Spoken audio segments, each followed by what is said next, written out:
बाकी लइकन के काम बठोकल होला लइकिन के कमावा रोकल बाकी लइकन के काम बठोकल होला लइकिन के कमावा रोकल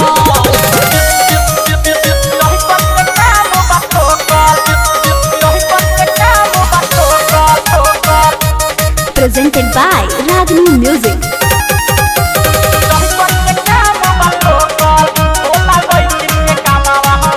कैसे करी केहू सबर भीतर के चिझावा लौकी सबका में फीलिंग जगिए जाला हमरो सामान चला छौकी कैसे करी केहू सबर कैसे सामान तोहर लौकी सबका में फीलिंग जगिए जाला हमरो सामान जाला छौकी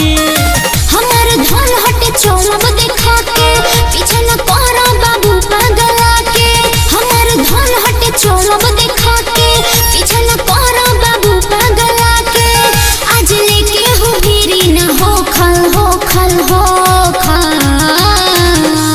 होला लइकिन के कामवा रोकल बाकी लइकन के काम बठोकल होला लइकिन के कामवा रोकल बाकी लइकन के काम बठोकल होला लइकिन के कामवा रोकल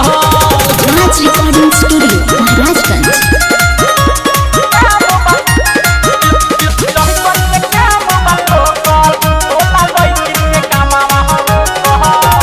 इतने बाले तहरा सरम चल तू चिझावा टोपी कबले राखी अपन बुलेट राजा आलो मोह सवार रोकी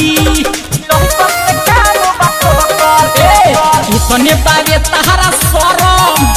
चल तू चिझावा टोपी कबले राखी अपन बुलेट राजा आलो मोह सवार रोकी चढ़ल जवानी पोगा हमरा होके काहे भइल बड़ तू ओके बोके चढ़ल जवानी पोगा हमरा होके काहे भइल बड़ तू ओके बोके जानी जतरा पकोरे लटोकल टोकल होला लइकिन के कामवा रोकल बाकी लइकन के काम बठोकल होला लइकिन के कामवा रोकल बाकी लइकन के काम बठोकल होला लइकिन के कामवा रोकल अरे कमेंट में बोलतानी हो Presented by Ragini Music.